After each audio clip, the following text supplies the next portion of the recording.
All right, appreciate everybody coming out to cover Penn State football. Got some notes from the previous game and then get into some thoughts on our opponent this week and then open to questions. But in the Kent State game, the one thing that we didn't do a good job of is protecting the football. That is going to be critical. It's going to be a lot of what I talk about this week. Because that's something that Illinois does such a good job of is turnover. So we're going to talk about that a little bit more. But we did win the turnover battle. We had one interception, but the ball was on the ground too many times, and they had none. Penalties, although it didn't necessarily feel like that because we were sloppier than we've been. We won the penalty battle.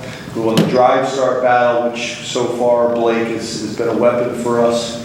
We won the sack battle pretty handedly, 7 sacks to 1, and then the explosive play battle, we won that pretty handily as well.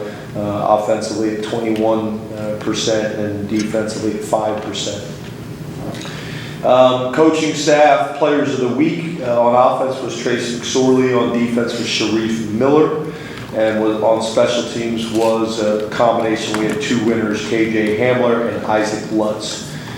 So very pleased with those guys. Some general kind of comments. Some of these I covered after the game, but number 1, positive notes, we won 63-10. 2, we stayed healthy. 3, we got a lot of guys reps and experience, some for the first time. We had 11 guys play for the first time. 7 of those 11 were true freshmen. We were able to limit reps of our starting unit, which is going to be obviously important this week. With the turnaround, and then I saw some really good examples of discipline, which we talk about with our guys all the time. So there was a couple penalties, one specifically on the sideline where their guy was shoving and pushing us, and one guy took a swipe at us after the whistle, and we didn't respond. And that we talk about that all the time. With our players, because if we would have responded, it would have been either unsportsmanlike conduct on both teams, or a lot of times the second guy in is the one that gets the penalty. So we didn't respond. They got the penalty. That's an opportunity. That's a time that you have to swallow your pride. These guys are prideful guys, and they want to defend themselves, and you can't walk away. So I thought that was a real positive. Opportunities for growth. We got to be more consistent in all 3 phases. Defensively, we've got to eliminate the pre-snap penalties, those three offsides penalties. Obviously, especially the way they played out, our free yards and free opportunities that we got to take away. And then offensively, we took 21 points off the board with 2 holding penalties and pass interference. So we got to be better there. The 1 holding penalty was not a holding penalty. It looked like it. Mennett got called for it. If you watch the play, Mennett's locked up on the guy. And the guard comes and knocks the nose over. And if you're watching it and you just see the end of the play, you think Mennett pulled him down. But what really happened is the guard just came and cleaned him up. So that is what it is. But in my opinion, that was not a penalty. Getting into Illinois, obviously got tremendous respect for Lovie Smith and his career. What he's been able to do, his 3rd season as a head coach at Illinois, 14th year of head coaching experience, Illinois, Tampa Bay Buccaneers, and Chicago Bears. 19 years of NFL coaching experience, 11 as a head coach, 1 Super Bowl appearance as a head coach, 1 as a defensive coordinator with the Rams. You look at what he was able to do with the Chicago Bears, 3 division titles, 2 NFC championship game appearances, a Super Bowl appearance, AP Coach of the Year 2005, and is the 3rd winningest coach in Chicago Bears history. So obviously the guy's won a lot of games and is a very, very good football coach. They returned 17 of the 29 starters, and we think we're going to have some challenges. There's no doubt. It looks like this week, looking at their depth charts, they're going to have some guys back that haven't been available to them that they feel like are some of their better players. Rod Smith is a 1st-year offensive coordinator there. Is an old Rich Rod guy in terms of system and scheme. Has been in Arizona. You look at the numbers that they were able to put up when he was the offensive coordinator in Arizona with Khalil Tate. They did some great things. was at Indiana as a co-offensive coordinator. Before that, South Florida. So this guy's a veteran offensive coordinator. They got 5 returning starters. They're an 11 personnel team, 70% of the time about. They will go some 12 personnel and 20 personnel, about 10% of the time. There's a lot of carryover with what our defense saw, at Kent State and from our offense. They use multiple 2x1 and 3x1 sets. They run, split flow zone read. They run stretch play, and they read that as well, and same thing with the counter. Play action pass, screens, and boots a lot. So they put up pretty good numbers statistically, offensively. It's going to be a challenge for us. Both their starting quarterback, A.J. Bush, who I think has got a hamstring pull and missed last week's game, as well as the backup, M.J. Rivers, have both played really well. Both are completing over 60% of their passes. The running back, Mike Epstein, who we're familiar with, is from Fort Lauderdale, Florida, is averaging 7 yards to carry. Reggie Corbin, the backup, is averaging 6.5 yards a carry, and then they got a wide receiver, Ricky Smalling. We've been impressed with all those guys, and some of those guys we're obviously aware of through the recruiting process. Defensively, Lovey's got a defensive background, as well as Hardy Nickerson, the defensive coordinator. Been there 3 years, played in the NFL for 16 years, got a tremendous background. 7 starting returners, 7 starters returning for them. They're well sound, they're opportunistic. I think the biggest factor in this game, no doubt about it, is going to be turnovers. I think they've gotten a turnover in 17 straight games. They have not turned the ball over this year, one of only a few programs in the country that has done that. And they've gotten multiple turnovers in almost every game, this season. So that's going to be the storyline of the game. That's what they're doing a really good job of. They're a 4-down front. We're going to play cover 1, cover 2. In the back end, overall 15% pressure, 14% on normal downs, and 25% on third down. We've been impressed with their productive linebacker, number 35, Jake Hansen. Their nose tackle, Tymir Oliver, who's from Philadelphia, West Catholic. Whenever I see that, I always kind of look back and say, why is there a guy from Philadelphia playing for Illinois, not Penn State? Obviously, we didn't do a good enough job there, because not only is he a good player for him, but he's a captain. So we always kind of revisit those things. And then DB, number 31, Cameron Watkins, we've been impressed with him. And then special teams, Bob Ligashevsky, I've known for a long time. Bob's a PA guy. Has done a nice job for them. Has got 15 years of collegiate experience, as well as 12 years of NFL experience. I think you hear that a lot of NFL experience on this staff. They're returning 5 of their 7 starters on special teams. We're impressed with linebacker number 10, James Knight, kicker number 43, Chase McLaughlin, 7 field goals, along with 54. I think he's the record holder in Illinois' program history of field goals over 50 yards. I think he's got 4 of them. And then 16 touchbacks this season, so a really strong leg.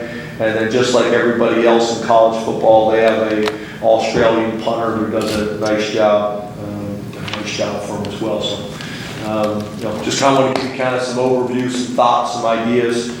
I like where we're at. It's going to be important that we practice well today and take another shot in the direction. So open up the questions. Start with Rich Garcelle from the Red Eagle. Thanks, Rich. Good afternoon, James. Hey, Rich, how are you? I'm all right. How are you? Really good. What's been the biggest challenge in preparation this week, and how have the players adjusted? Well, for the players, I think it's easy. I mean, you think about all the freshmen that we got playing; they're all used to playing on Friday night. So, for them, they're good. And we were very specific all week, all summer about planning of how we were going to, handle this week. And I think we got a really good plan for it. And I feel good. I thought yesterday's practice was excellent. I thought Sunday's practice was excellent. I like where we're at.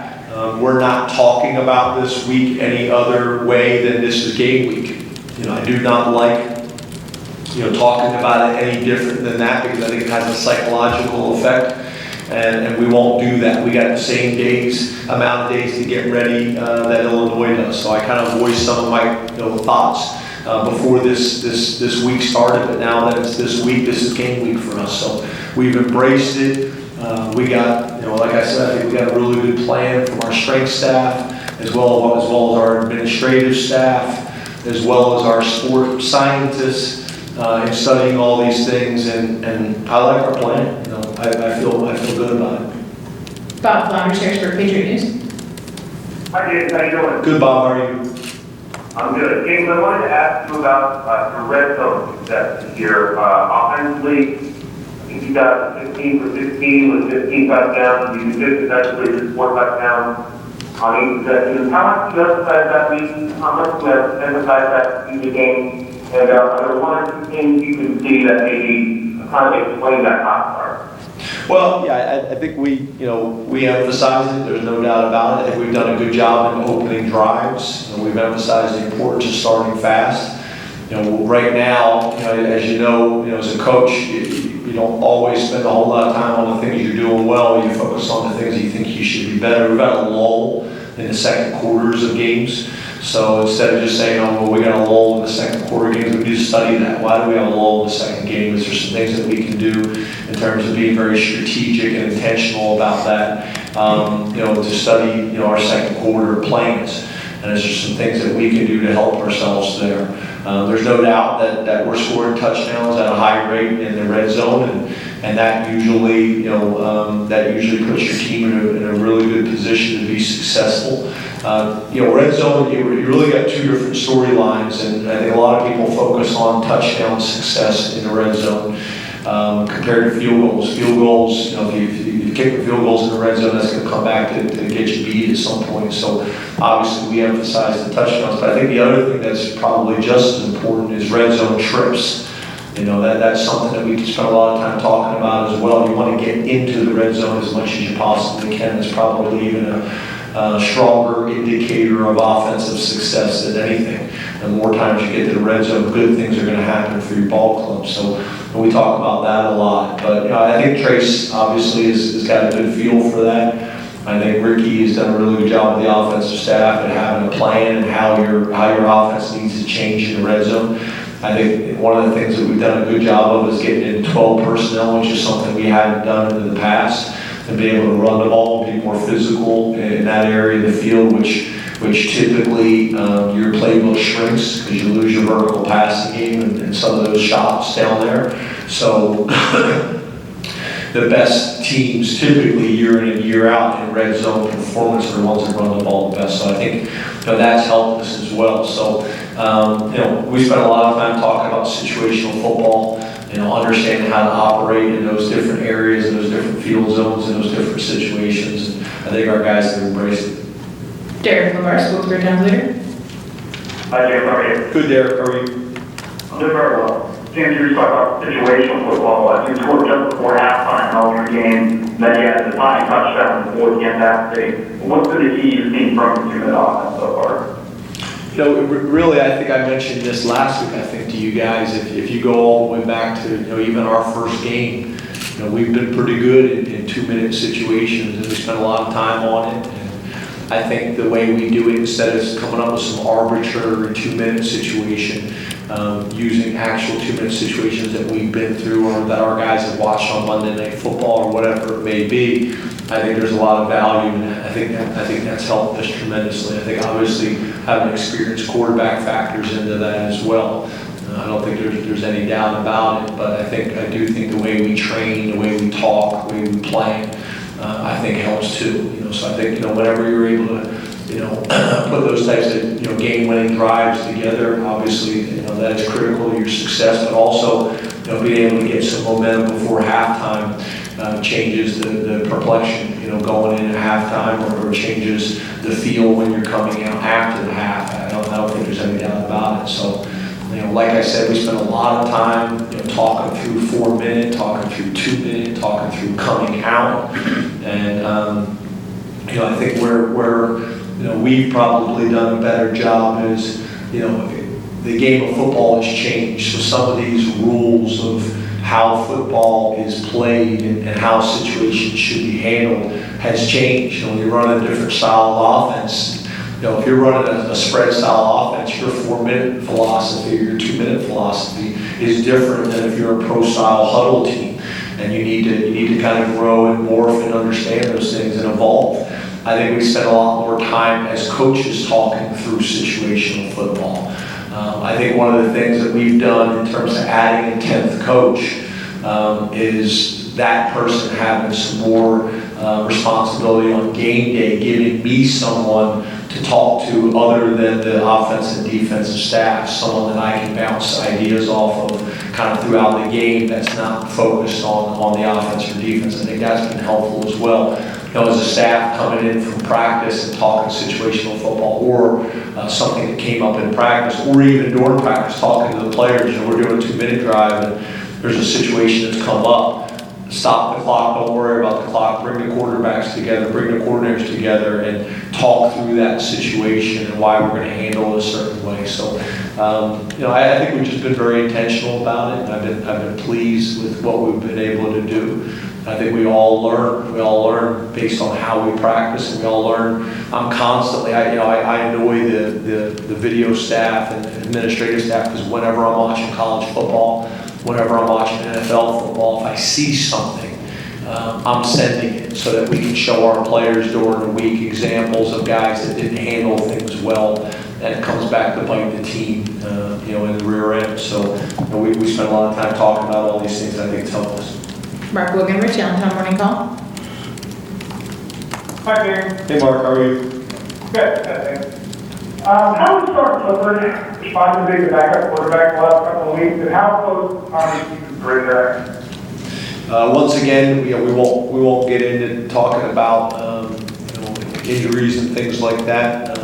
Again, I understand you got to ask the question, but Sean's done a really nice job in his role. I mean, you know, it's hard to argue. I think he's completed every single pass, and 50% of them for touchdowns, and one for the longest touchdown in the history of Beaver Stadium. So, pretty good start. You know, pretty good start for him.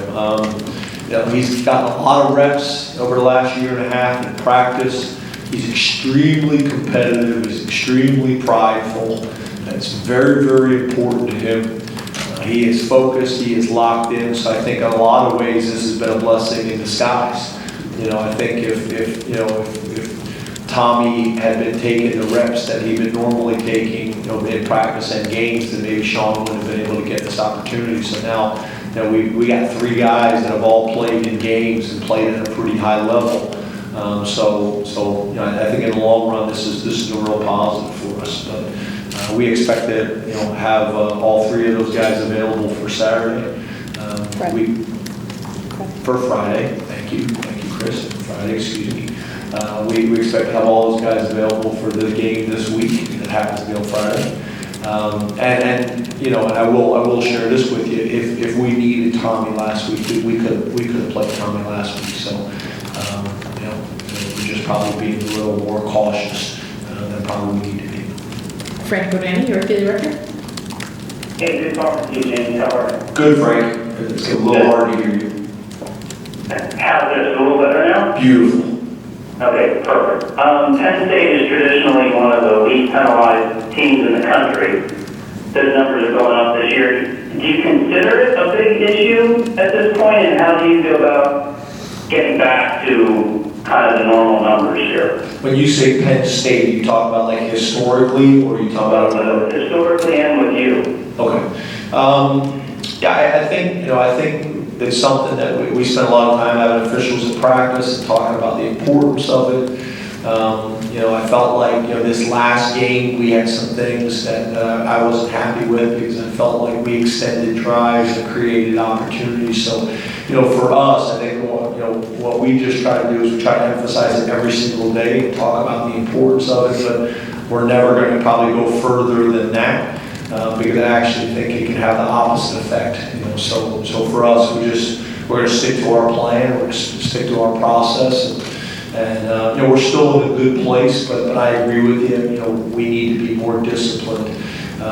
You know, and I think it's magnified right now because of the type of penalties and the impact on the game they've had. Joe Giuliano, Philadelphia Inquirer. Hi, James. Hey Joe, how are you? Good, thanks. How are you? Really good. Special teams have been a real plus for you guys, the first 3 games. What are some of the keys to the success of your units? And Are Handler and Tompkins two of the most talented returnmen that you've seen in your coaching career? Two of the most what? Talented. Thank you. Yeah, I would actually say our special teams has been inconsistent. I think our return game is more explosive right now than it's been based on, I think the point that you just made is we got some guys that scare defensive coordinators, scare, special teams coordinators, and get everybody in the stadium sitting on the edge of their seat. And that's what we want. I've been talking about that, for a while. Last year we used Saquon for that very reason, in some of those roles. But I think we're in a good place right now. We got multiple guys that can make plays with the ball in their hands, so that's a good thing. We'll continue to do that. I think our freshman kickers have been, I think doing a really good job. Our kickoffs have been, when he hits it right at the feet, and put us in a really positive position to cover the kicks and limit opportunities.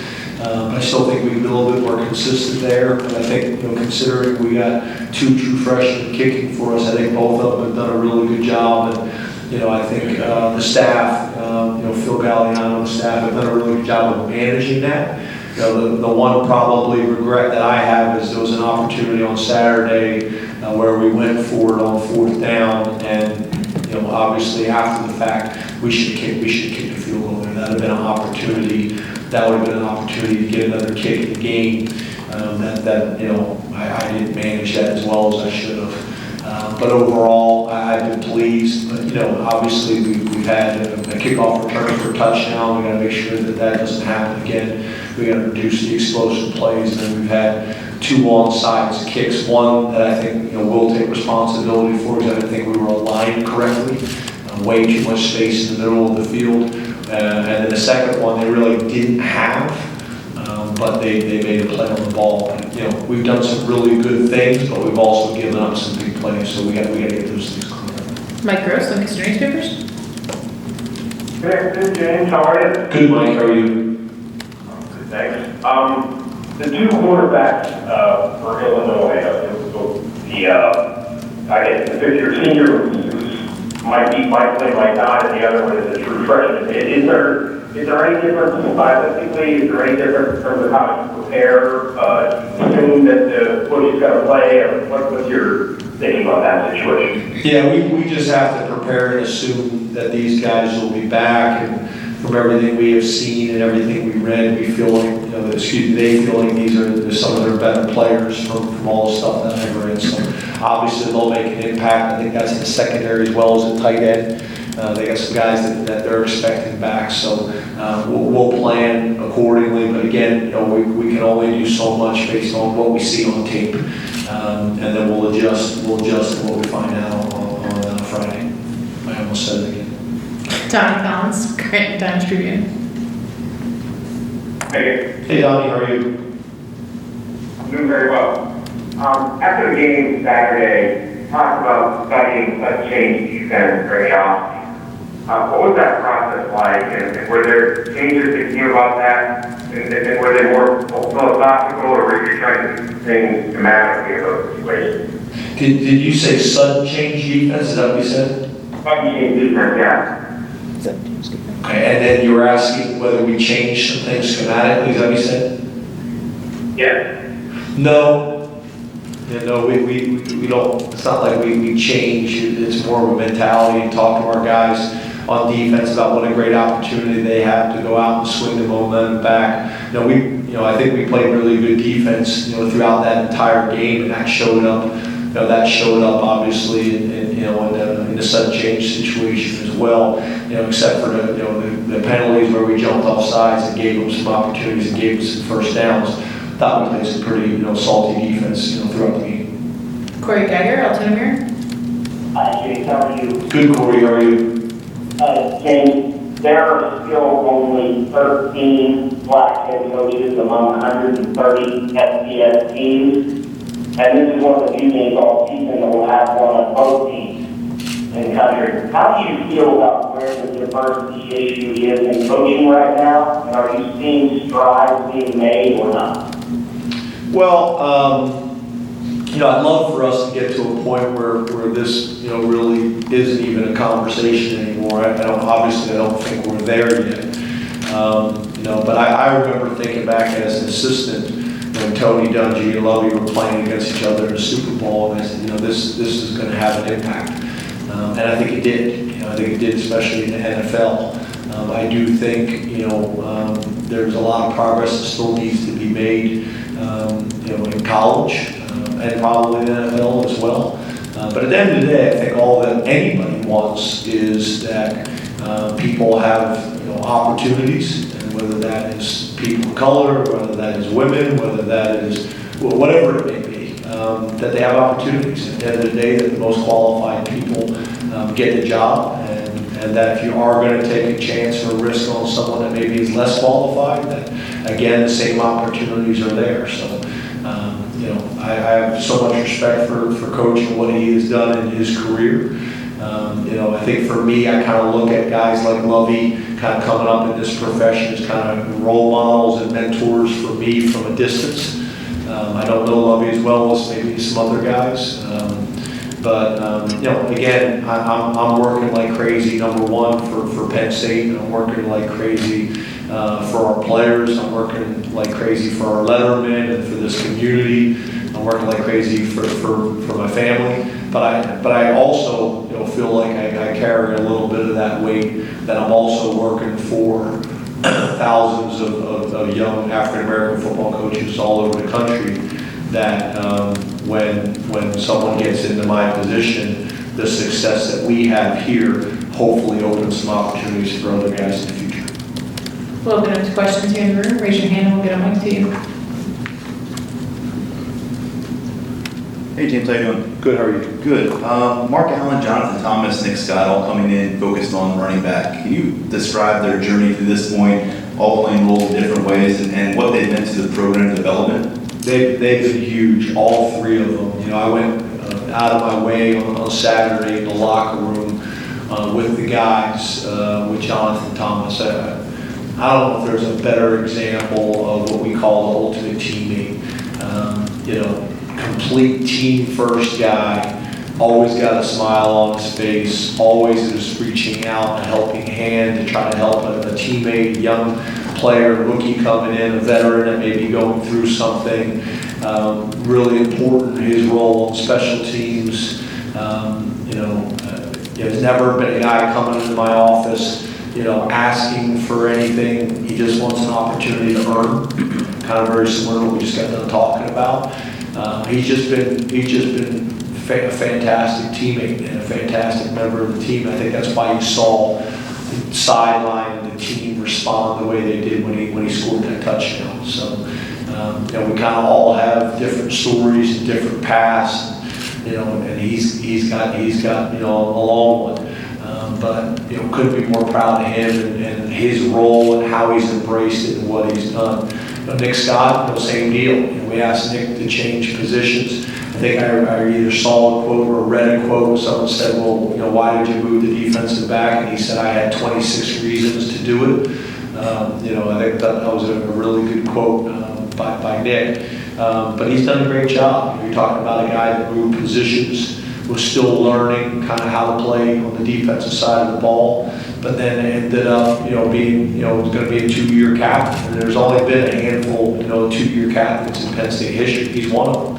One as a special teams guy, now as a defensive guy. We also have a short history of guys starting in the secondary to safety position that, come in and play 1 year and have really good years for us and for them. I think Nick's an example of that, one of the more respected players on our team. And then Mark. Mark is, again, stuck behind, maybe one of the better running backs in college football history.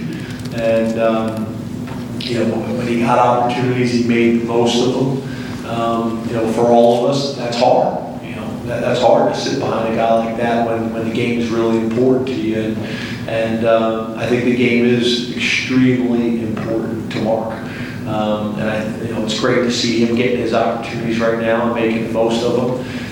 One of the things that's interesting along this journey that we all go on through life, whether that's as a player, whether that's as a student, or whether that's as a son, or whether that's as a brother, or as a father, or as a coach. Everybody's journey is different. One of the things that we've talked to Mark about is Mark thought that his blessing in life was football, and it is, but it's one of his blessings. And Mark has a much larger gift, and his gift is his ability to impact others in a positive way. You talk about a guy like Marcus Allen, what he did for our team, like KJ Hamler is doing for our team right now, and Mark is one of those guys. Mark's one of those guys that lights up a room when he comes into it. He lights up a locker room. He knows how to have fun. There's a time and place for everything. And I think that's been probably an important part of Mark's journey, is realizing, football is one of his gifts, and the type of intellect that he has, that graduated from Penn State, with still eligibility left, is one of his gifts. But one of his greatest gifts is his ability to impact others in a positive way. So all three of those guys have had tremendous journeys and have been invaluable to the things that we've been able to do over the last 4 years. James, keeping with the running backs through the non-conference slate now, are you pleased with how running back rotation has gone between Miles and Mark and Ricky? Do you see now going to Big Ten play, Ricky and Mark continuing to get some run early in the game? Yeah, we continue to want to rotate those guys. I think whenever you play big time college football, you better have 3 backs ready that you feel like you can play with. Again, the other thing that's going to factor in there is keeping our guys fresh for the fourth quarter, and then also keeping our guys fresh throughout the season. And that's across the board at every position, as well as our running backs. So I like where we're at. Ricky obviously has shown some really good things, but he also has been through some experiences that will create opportunities for growth with him. And those experiences are similar to what Miles has been through in his past, and Mark's been through in his past. So we got 2 veteran guys that play a lot of football, can make plays for us, and we got a young up-and-coming guy as well as some other guys. So we'll continue to try to rotate those guys. Obviously, as the season goes on, some games there'll be more rotation than others. We'll just see. Typically, we go into the game with a very specific plan by position. So it's going to be a 1-to-1 rotation, it's going to be a 2-to-1 rotation, or it's going to be a 3-to-1 rotation, or this guy's the starter, but we're going to try to get this guy a series in the first half and a series in the second half, those types of things. And then obviously as the game goes on, we stick to that plan, but then the game can dictate, some adjustments. But we want to have very specific plans about everything we do heading into it, and then the game factors into that. So like for example, the other day we had a rotation. Well, then when we got to the point late in the game where we were up by enough points that we made some significant substitutions, that plan's over. So we've adjusted. So I'm trying to kind of have as many of these conversations ahead of time, so that I'm not having to manage these things during the game, although I still do at times. Okay. How you doing? Good. James, I'm wondering, John Reed, you said after week 1 he kind of had some rust to work off, and the way it came on the broadcast after Pitt was that it sounded like he was healthy scratch, the way they portrayed it. Is everything okay there? Do you expect him back this week, or is that? Yeah, we expect John back. Okay.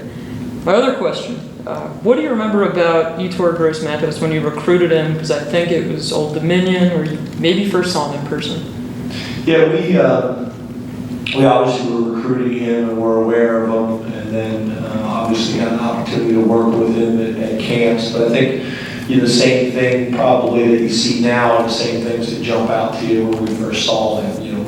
His length, his growth potential, his athleticism, the type of family that he's come from. He's got a really strong support system at home.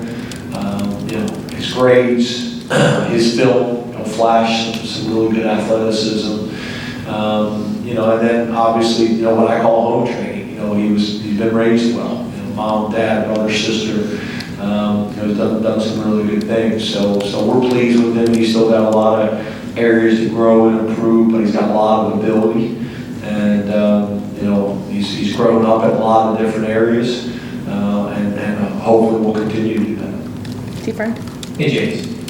How would you evaluate your pass rush through the first 3 games of the season, and how do you evaluate pass rush when you're going up against more mobile quarterbacks than some traditional offensive players? I think we've been pretty good at defensive end. Obviously, we had 7 sacks last week. I think we've been pretty good at defensive end. I think we can be better at defensive tackle, and I think we can be better at linebacker. We got to be more reckless. When we blitz and when we rush at linebacker, sometimes that running back goes to fit us up, and we can be more aggressive, in terms of rushing the quarterback. And then, things that you're always going to get better at. But typically, you got aiming points, for where you're supposed to rush the quarterback. So if you're supposed to, rush the quarterback on his outside shoulder, on the high hip, or whatever, however you want to describe it. There's a couple times where we've gotten too tight on our rush, and then the quarterback's able to break contain. I also think that people, have a tendency, we're so aggressive rushing up the field, people use that against us in terms of quarterback scrambles or draws or things like that. So there's that fine line between how reckless we are rushing up the field trying to get to the quarterback, but also making sure that we stay in our lanes and things like that we don't lose contain, especially in the mobile quarterbacks. I don't think there's any doubt about it. So I think at defensive end, overall good. At defensive tackle, I think we can get better. And at linebacker, while we're blitzing, I think we can be better. Hey, James. Hey, How do you coach a guy through a funk? How do you get somebody that's maybe not performing at the level that you were expecting to get back to that point without talking to them? Because I'm sure that almost makes it worse in some cases. Well, I think it depends, on the kid. I think that's where it's an art, not a science, of knowing that kid and what he needs. And I think you guys that come to practice see I have a very different approach. You guys don't get to see a whole lot of this, but I'm a very different approach on game day than I do on Saturdays. I'm pretty aggressive at practice. And on Saturdays, I'm pretty aggressive when it comes to positive things, not when it comes to negative things. And then when I see examples in practice or in games of a young man doing something at a really high level, whether it's effort or execution, production, whatever it may be, try to make a big deal out of that, because when our team shows those examples, I want to show the whole team. When individuals show those examples, I want to show the whole team, because there's a flash of what we're capable of, and the best players and the best teams are able to do those things consistently. So, for us, I would probably say we spend more time focused on the positive of what we want them to do, coaching from the affirmative, rather than screaming what you don't want them to do, those types of things. But there's a lot of different ways. Sometimes it's talking to the guy one-on-one. Sometimes it's getting in the guy's face and challenging. Sometimes it's talking to the high school coach. Sometimes it's talking to the parents. Sometimes it's just loving them up as much as you possibly can and telling them you believe in them. It's really different for different kids. And part of it is it a confidence issue? Is it an effort issue? Is it a focus issue? What is it? And all those different things. Experience, what the issue is going to determine how you correct it. What that guy's personality traits are. Those types of things. So I think obviously position coaches are going to be the best at doing it, because they spend the most time with these guys and what motivates them and how they respond the best. But as a head coach, I think that's a big part of my job as well, to either reinforce what the coaches are doing with them, or even sometimes the old good cop, bad cop. I think if you see a position coach blasting the guy, they don't need me coming over blasting them as well. And we try to compliment each other, and I tell the assistant coaches the same thing. We got to compliment one another. So if I'm blasting the guy, you should be blasting. We should be complimenting each other. Mike? Hey James, what are your thoughts on, from when you get home Saturday to practice Tuesday, you just got a couple hours on Sunday? That's not the norm. what's your thinking on that?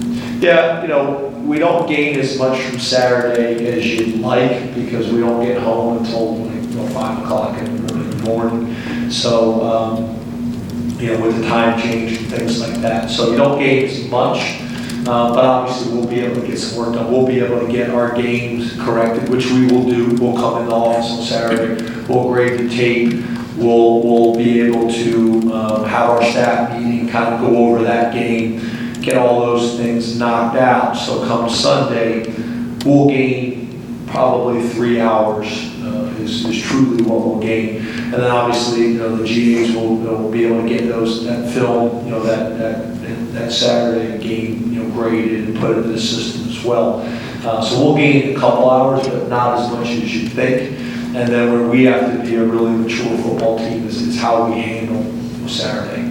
I think that's going to be really, really important as well, that we get a good night's sleep and we recover so that we can have a great week of preparation. But obviously, I don't want to get into a whole lot of that, but I want to answer your question about how we'll handle coming back from Illinois. Yeah, I actually meant the kids. From what standpoint? Well, they'll have Saturday and Monday off, and they're not usually have 2 out of 3 days, and then half of Tuesday too. Yeah, I guess what I'm saying is they're really only going to get probably Saturday night off, and if we were playing the 12 o'clock Saturday game, it really wouldn't be any difference, because if we get back at 5 o'clock in the morning, they're probably sleeping till when? 3. Right, yeah, probably sleeping until 2, 3 o'clock. So you're not gaining as much as you're thinking with. They're probably gaining a couple hours on Saturday. Say it was a noon game. They're gaining a couple hours there, and we're gaining a couple hours for Sunday. Really. But besides that, not a whole lot. Unless obviously it was a night game, back-to-back night games. James, how do you go about coaching a guy like Blake Gilligan, who's a veteran, a specialized position, captain, doing really well?